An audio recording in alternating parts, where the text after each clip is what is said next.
राजस्थान समेत देश भर में अगर आज रात को आसमां में चांद नजर आ गया तो ईद कल मनाई जाएगी। ईद को लेकर जयपुर में पुलिस ने सुरक्षा व्यवस्था चाक चौबंद की है। चप्पे चप्पे पर पुलिस के जवान तैनात रहेंगे। आला अधिकारी पुलिस सुरक्षा व्यवस्थाओं की मॉनिटरिंग करेंगे। वहीं ड्रोन से निगरानी रखी जाएगी ताकि किसी तरह की कोई अशांति न हो। ट्रैफिक व्यवस्थाओं को लेकर भी इंतजाम किए गए हैं। डीसीपी नॉर्थ राशि डोगरा के मुताबिक ईद उल फित्र को लेकर शहर में सुरक्षा व्यवस्था के विशेष इंतजाम किए गए हैं। पुलिस कमिश्नरेट के आला अधिकारियों ने तैयारियों का जायजा लेकर आवश्यक निर्देश जारी किए हैं। ईद उल फित्र पर शहर की मस्जिदों में होने वाली नमाज को लेकर आवश्यक तैयारियां पूरी कर ली गई है। साथ ही हर साल की भांति ईदगाह में नमाज के इंतजामात की भी पूरी तैयारी कर ली गई है, जिसको लेकर हमारे संवाददाता वसीम खान ने नायब सदर इस्लाम कुरैशी कारपेट से खास बातचीत की है। देखो, ईद की नमाज के तमाम इंतजामात मस्जिद कमेटी ने बहुत अच्छे से किए हैं। हर साल करती आई है और इस साल भी किए हैं।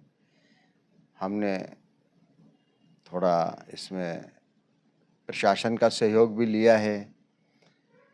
हर साल प्रशासन इसमें सहयोग भी करता है। सफाई व्यवस्था के ताल्लुक से बहुत ज़्यादा ज़रूरी होती है, क्योंकि ये नमाज बहुत बड़ी नमाज होती है और सड़क के ऊपर नमाज होती है। कम से कम 2.5 से 3 लाख आदमी सड़क के ऊपर नमाज पढ़ता है, तो उसमें हमें पुलिस और प्रशासन के सहयोग की भी ज़रूरत होती है। सबसे बड़ा मसला सफाई सुथराई का होता है, ट्रैफिक को कंट्रोल करने का होता है, क्योंकि पूरे हाईवे को रोकना पड़ता है और काफ़ी लंबे टाइम तक हाईवे को रोकना पड़ता है। ट्रैफिक को डाइवर्ट करना पड़ता है, नमाजी को सहूलत सारी जो है प्रोवाइड करानी पड़ती है। तो ये सारे काम हम प्रशासन से मिलजुल कर सहयोग करके मस्जिद कमेटी के लोग और ये हर साल करते हैं और इस साल भी किया है। अलग अलग जगह के ऊपर हमने वज़ू खानों का इंतज़ाम किया है। देखो, वैसे तो मोस्टली लोग वज़ू बनाकर आते हैं और अपना साफ़ सुथरा कपड़ा लेकर आते हैं, क्योंकि उन्हें मालूम है कि हमें सड़क के ऊपर नमाज़ पढ़नी है। तो ये एक परंपरा सी हो गई कि जो आदमी आता है ईदगाह के अंदर वो अपना कपड़ा साथ लेकर आता है। और हमारी भी अपील भी होती है और मैं अभी भी लोगों से ये अपील करूंगा कि आने वाला आदमी वज़ू बनाकर आए और नमाज़ पढ़ने के लिए अपना साफ़ सुथरा कपड़ा साथ में लेकर आए। और लेकर आते भी हैं, ये कोई नई बात नहीं है। तो वो व्यवस्था अपने आप हो जाती है। अगर कोई आदमी बिना वज़ू के भी आ जाता है तो वो हमने ईदगाह के अंदर भी वज़ू का काफ़ी बड़ा इंतज़ाम रखते हैं। उसके अलावा जो हाईवे को जो कनेक्टेड जो बड़े बड़े रोड और गलियां हैं, उनके नुक्कड़ के ऊपर हम बड़े बड़े टैंकों की व्यवस्था करते हैं। समाज सेवा करने वाले लोग बड़ी बड़ी तंजीम में वज़ू का इंतज़ाम अपने तौर के ऊपर भी करते हैं, अपने खर्चे से करते हैं, खिदमत के एतबार से भी करते हैं। तो ये इसमें कोई दिक्कत नहीं आती है कि अगर कोई वज़ू बना के नहीं आया तो उसको तकलीफ़ होगी, अब मैं वज़ू कैसे बनाऊँगा। ये सारी व्यवस्था होती है। देखिए, ये काजी साहब का मसला तो ऐसा ही एक परंपरा का मसला है। ऐसा कोई ज़रूरी नहीं है कि शहर काजी साहब ही कोई नमाज़ पढ़ाएंगे या शहर काजी साहब ही किसी से नमाज़ पढ़वाएंगे। ये तो एक शहर काजी साहब रजवाड़ों के ज़माने से एक परंपरा थी कज़ाक की, उस परंपरा को आज तक निभाते आ रहे हैं। अदरवाइज़ ऐसा कोई मसला नहीं है कि शहर काजी साहब का कोई ईदगाह से कोई वास्ता हो या ईदगाह में किसी तरीके का कोई दखल अंदाज रखते हों या कोई नमाज में कोई दखल अंदाज रखते हों। ऐसा कुछ भी नहीं। तो सारा काम कमेटी करती है सारे काम। तो दीन इस्लाम के तौर पे अगर हम देखें तो नहीं, ऐसा कुछ भी ज़रूरी नहीं है। जो काबिल आदमी हो, जो दीनदार इंसान हो, काबिल हस्ती हो, उसको नमाज पढ़ाने का हक होता है।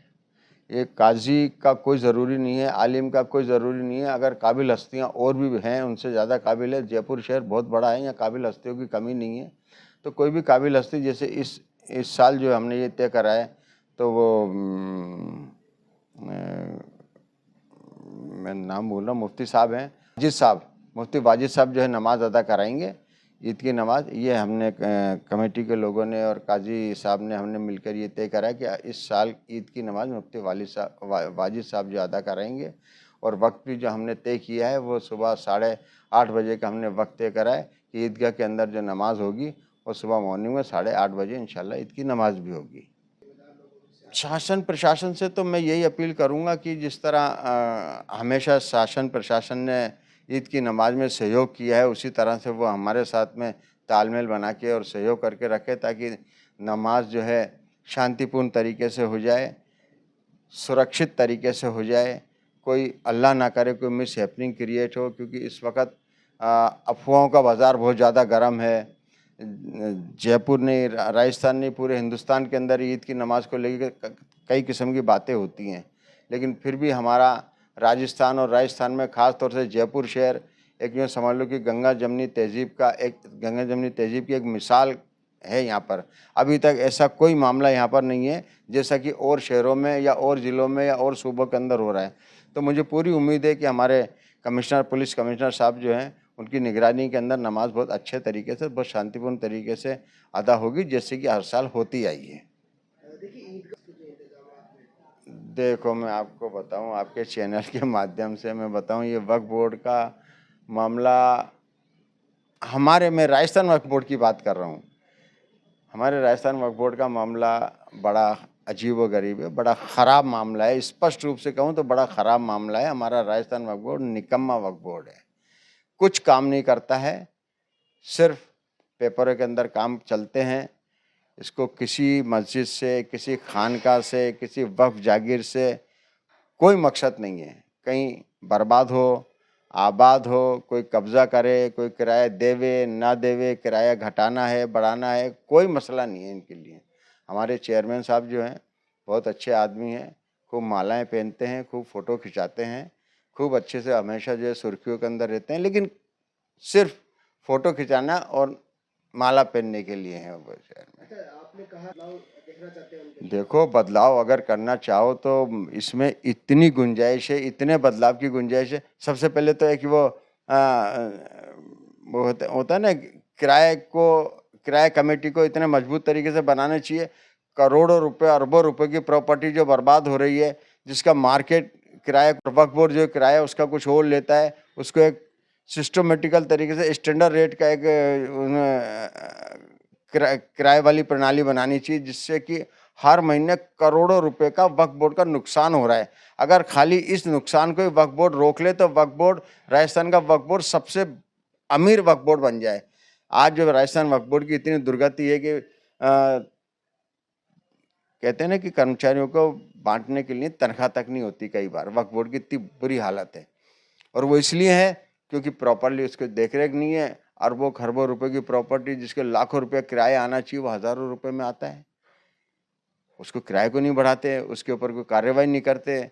वरना तो आज के मार्केट रेट के हिसाब से अगर किराएदारों से किराया वसूल किया जाए तो किराए पद्धति को इनको जो है नवीनीकरण करना चाहिए, उसको चेंज करना चाहिए, उसको एक नई तरीके से जो है किराया प्रणाली। अब चीफ एग्जीक्यूटिव ऑफिसर बैठते हैं यहाँ पर, चेयरमैन साहब बैठते हैं, पूरा बोर्ड बैठता है। एक निर्णय लेना चाहिए कि आज मार्केट की रेट क्या है और हमने किस रेटों के अंदर अपने किराएदारों को बसा रखे हैं। बहुत बड़ी कमी या कमज़ोरी कहता हूँ मैं इससे, जिससे करोड़ों रुपए की जो हर महीने की आमद है वो लाखों रुपए में रह जाती है। और वक्फ बोर्ड, वो कहते हैं ना कि वो भूखा कंगला रहता है, और भूखा कंगला है और भूखा कंगला ही रहेगा।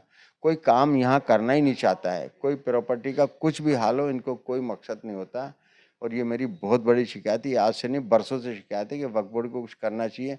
करने के लिए बहुत है। वक्फ की जागीरों का अगर डेवलपमेंट करो तो इतनी जागीरें खुर्द-बुर्द हो रही हैं, उनमें स्कूल बन सकते हैं, उनमें कॉलेज बन सकते हैं, उसके अंदर जो है हॉस्पिटल्स बन सकते हैं, पब्लिक के लिए बहुत सुविधाएं हो सकती हैं, कौम के लिए बहुत सारी सुविधाएं हो सकती हैं, किराए उनके बहुत ज़्यादा बढ़ सकते हैं। डेवलपमेंट होगा तो उनकी कीमतें और ज़्यादा बढ़ जाएंगी। करने के लिए बहुत कुछ है, वक्त के पास करने के लिए बहुत कुछ है। शर्त यह कि करने वाला होना चाहिए। करने वाला कोई चेयरमैन मुझे अभी तक ऐसा कोई दिखा नहीं, और अभी वर्तमान चेयरमैन की तो बस सुभान अल्लाह बात ही क्या है, वो तो कुछ करना ही नहीं चाहते।